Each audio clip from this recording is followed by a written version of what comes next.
Estamos de volta aqui, ó. Nós estamos conversando sobre vocação. Eu estou conversando com um vocacionado.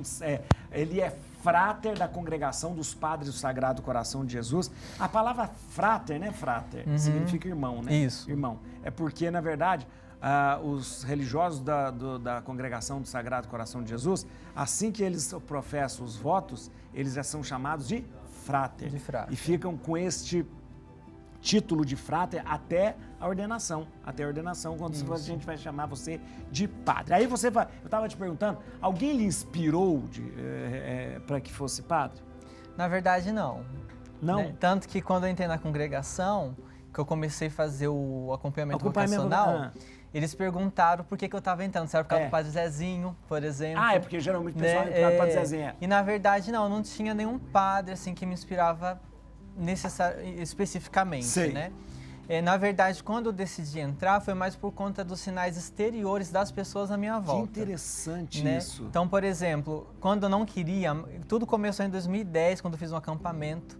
Eu fui trabalhar no acampamento seguinte e tinha muito jovem, e veio uma senhorinha, uma ministra atrás de mim e falou assim, você vai ser padre um dia. Falou assim, profética, tá vendo? Aí eu dei risada, né? Falei, obrigado, porque eu não gostava muito que falava, mas que eu ia ser padre. E aí ela falou assim, ó, minha filha é freira e coração de mãe nunca se engana. E saiu. Você tá brincando, e aquilo ficou guardado. Aquilo ficou martelando.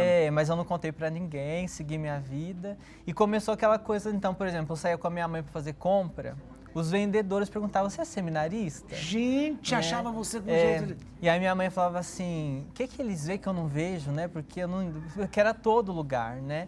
E começaram a acontecer essas coisas, e aí na minha própria paróquia, ali nas atividades, eu comecei a sentir essa vontade novamente. Coisa interessante. Mas me fala uma coisa, lá na sua cidade não tinha padres do Coração de Jesus? Não. E como que você quis ser religioso do Coração de Jesus? Eu não sabia a diferença, primeiro, de religioso e diocesano, isso. né? E aí, quando eu queria ser padre, você falou, queria ser quando padre. Então eu decidi fazer uma experiência, que eu também não entrei já decidida, eu falei, vou lá fazer uma experiência. Né? Eu fui no meu pároco, o Padre Cássio, lá da paróquia Nossa Senhora Aparecida. Lá em Regente. E aí eu falei para ele, padre, eu queria um seminário que fosse dedicado ao Coração de Jesus. Você tá brincando? Era só essa a minha exigência. Você já entrou com essa vontade. Mas Deus já estava te chamando para ser do Coração de Jesus. E aí foi quando ele falou, conheço muito bom, já vamos mandar um e-mail, mandou e-mail, né? Aí quando eu descobri, comecei o processo e descobri que tinha Padre Zezinho e tantos outros padres, né, na mídia. Que era mais conhecido e tal. Joãozinho, Aí eu Zezinho. falei, não entro mais. Você falou que não? É? Você tá brincando, porque, como eu falei, eu tinha esse receio de ser padre, porque eu não me achava inteligente o suficiente. E uma coisa que eu não queria era esse tipo de exposição. Eu falei, não, eu quero um lugar simplesinho, não é lugar pra mim. Quer ficar aparecendo na televisão? Pra que ficar aparecendo na televisão? E aí, diante de todo o acompanhamento, aí o padre, o fráter na época, me convenceu. Eu acabei ingressando então na congregação e comecei a descobrir a diferença. Que fráter que conversou com você? Foi o fráter Igor, na época que hoje é padre. Hoje é padre. Igor. Aqui, deixa eu te falar uma coisa. Rodolfo, aqui não ligou a cafeteira não, deixa eu ver. Hã? Não, eu vou ligar aqui. Tem que pôr aqui, não tem? Eu vou te dar café daqui a pouco. Ó, você está fazendo agora... O tirocínio. Ele está no tirocínio. O que é tirocínio? Só para o pessoal entender. Você já fez o postulantado.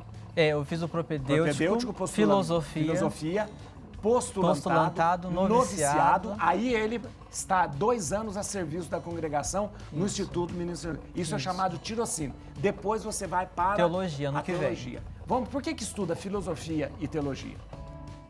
Você pode perguntar, por que estudar filosofia e teologia? Por que estudar filosofia, né? Uma coisa tão... Eu falo, nossa, gente, eu tô na filosofia. As pessoas falam assim, nossa, mas... Por quê? Pra que isso, né? A filosofia é o que nos vai dar sustento, é o que nos vai dar base para estudarmos a teologia, né? Um exemplo simples disso é para se entender a Eucaristia, na teologia. Para que aconteça a Eucaristia, nós temos a transubstanciação, ou seja, muda-se a substância, permanecendo os acidentes. A aparência do pão e vinho permanece o mesmo, mas a essência muda. O pão e vinho se convertem na carne e no corpo do Senhor. Para se entender substância, acidente, é necessária a filosofia, que são termos, conceitos filosóficos e aristotélicos. Né? Se você quiser estudar, estou estudando para a prova nesse exato momento. E a teologia, o que se estuda na teologia, né? Que é a preparação mais direta aí para Muita o coisa. diaconato e o presbiterato. É muita coisa. A gente estuda o Código de Direito Canônico, que são as leis que regem a igreja, o que pode e o que não pode. Né? Nós estudamos os sacramentos, estudamos a Bíblia, estudamos história de Israel, história da igreja, a gente estuda tanta coisa. A gente estuda as línguas bíblicas, hebraico, grego, estuda também latim. Muito bem, diziam já, filosofia antila teologia. A filosofia é a serva da teologia, Não, pelo amor de Deus, não vai ter padre que não estuda filosofia, não, dá tudo errado, pelo amor de Deus. Aqui, Frater, me conta aqui, você estava contando do seu percurso, aí você, de repente, quando você fica sabendo que é uma congregação disso e tal, você fala, não quero isso pra mim, Não queria mais entrar. Eu vou botar café pra você, pra você tomar, viu? E aí eles começaram, então, conversei com o Frater na época, decidi então entrar, ingressar, né? Açúcar.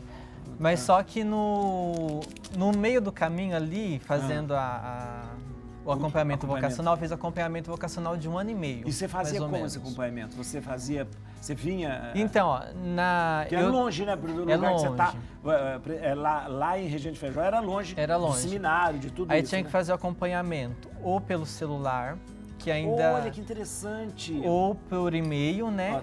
E também tinha o Skype, né?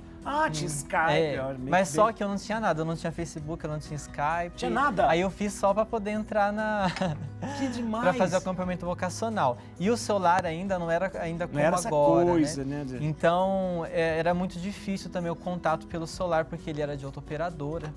Aí ficava caro. Ficava muito caro. Nossa senhora, aí já começou a ser difícil nesse caminho aí. E Deus vai dificultando o máximo pra gente, pra saber se a gente quer mesmo, você sabe, né? E o engraçado que eu tinha na minha cabeça, assim, que quando você tá no caminho de Deus, as coisas começam a dar errado. Não, começa a dar errado mesmo, só pra você saber. Mas só que pra mim começou a dar muito certo. Eu comecei a questionar, eu falei, será que isso aqui tá certo fácil, mesmo? Né? Tá muito fácil. Tá muito fácil. Porque eu me lembro que uma vez eu tive uma conversa com a minha mãe, aí eu falei pra ela assim, pedi uma camiseta do Sagrado Coração de Jesus, né? Meus pais, eles eram separados nessa época e a situação financeira não estava das melhores, né? Ela falou assim, assim que sobrar um dinheiro, eu compro uma camiseta do Sagrado Coração para você, que a minha era muito antiga. E a gente foi dormir, tivemos uma conversa bem 1 da manhã, mais ou menos. Acordei 7 horas da manhã com uma ligação, eu e minha mãe acordamos, de uma amiga lá eu nem era muito amigo ainda na época, né? Da paróquia. E ela falou assim, olha, eu quero a conta do seu banco, porque eu vou te dar um presente, eu vou te dar uma quantia, eu quero que você compre um celular para você poder fazer o seu acompanhamento vocacional. E vai sobrar dinheiro. Se sobrar dinheiro, antes de você gastar, eu quero que você compre uma camiseta do Coração de Jesus. E aí aquilo, minha mãe também ficou impressionada. Sinal de Deus. Ela ficou muito impressionada. Não é possível. E aí eu fiz o primeiro encontro vocacional aqui em São Paulo mesmo. E o padre falou assim, preciso que você consiga benfeitores para ajudar tanto o seminário como você. Falei para minha mãe, eu não vou atrás, assim, como que eu vou pedir dinheiro para as pessoas? Fiquei sem jeito. Constrangido, né? Constrangido. Não, minha mãe falou, também não vou pedir, a gente ficou no nosso silêncio. Aí uma outra mulher ligou da paróquia e falou assim, a gente não sabe se pode, mas a gente fez um grupo para te ajudar no seminário. Gente do céu. E com isso, então, aí eu fui vendo os sinais de Deus. E é realmente mais claros do que esse não existe. Isso, aí os empecilhos aconteceram mais perto da minha entrada, na semana que eu ia Sua mãe entrar. estava tranquila quanto a você ir para o seminário? Porque assim, apesar da minha família não praticar a igreja, né, eles sempre deixaram tanto eu como meu irmão livres, né, diante das nossas escolhas, das nossas decisões. Que demais, olha que então, demais. para eles foram tranquilos. A minha entrada, né? E aí, quando você fez o acompanhamento na congregação, você já percebeu, não, é aqui que eu quero ficar. No momento, sim, assim, eu fui me encantando, né? Com o estilo da congregação, com o carisma, tudo, né? Eu falei, bom, eu vou fazer essa experiência na congregação. Na semana que eu ia entrar, eu quase não entrei, porque minha mãe fez uma cirurgia nas pernas, meu irmão já era casado, com filho. Você só tem mais um irmão. Isso. Olha. E aí eu falei assim, como que eu vou deixar minha mãe assim, né? Aí meu pai falou assim, eles eram separados, ele falou assim, olha, se a sua mãe permitir, eu vou ir ajudar vocês. Que isso? Aí ele foi ajudar e tá ajudando até hoje. Você tá brincando? Porque aí eu entrei e eles voltaram. Que demais. E aí como eles voltaram? casamento. Sim. Olha que demais. A Congregação dos Passos Sagrados do Coração de Jesus é uma congregação fundada por Padre João Leão Deon em 1828. Congregação muito, muito forte no mundo todo. Tem presença marcante em quase todos os continentes. Tem um trabalho maravilhoso, o carisma do Sagrado Coração de Jesus, da Congregação dos Sacerdotes do Coração de Jesus, é o amor e a reparação no sentido de reparar, de consertar o rosto desfigurado do homem, de Deus no homem. E é muito bonito você contar a história da sua vocação, porque inspira outras pessoas para que... Você é feliz? Sou muito feliz. E você demora quanto tempo para você ficar padre? Padre agora vai faltar 4 anos. 4 anos. Que é os anos da teologia, né? Eu tô há 8 anos. Há 8 anos que você está, vão ser 12 anos de formação. São 12 anos 12 anos de formação. Você, só para terminar aqui, Rodolfo, você, só para que as pessoas saibam, vamos supor que de repente tem alguém que está pensando nisso. Você disse assim, eu não sabia a diferença de padre diocesano e padre religioso. Dá para você explicar para o pessoal que está assistindo a gente? A diferença principal, assim, o diocesano, ele serve ali ao bispo, ele é submisso ao bispo, à sua paróquia, a diocese, vive sozinho. Já o religioso, ele tem o seu fundador, tem o seu carisma próprio da congregação. Tem um trabalho inspirado ali. Exatamente, sempre vive em comunidade. Vive em comunidade, essa fraternidade faz os votos, né? Que é a castidade, a pobreza e a obediência. E obediência, é ligado a uma congregação religiosa. Exatamente. Onde ele professa os votos, não só nós temos religiosos, não só homens, mulheres também, as freiras são religiosas. Faz os votos pobreza, obediência e castidade, ligado a uma congregação, e é um carisma. Carisma é uma missão, né, que a pessoa recebe a partir de uma espiritualidade, né, a partir de uma espiritualidade, né, ou a partir de alguma coisa a ser feita, né.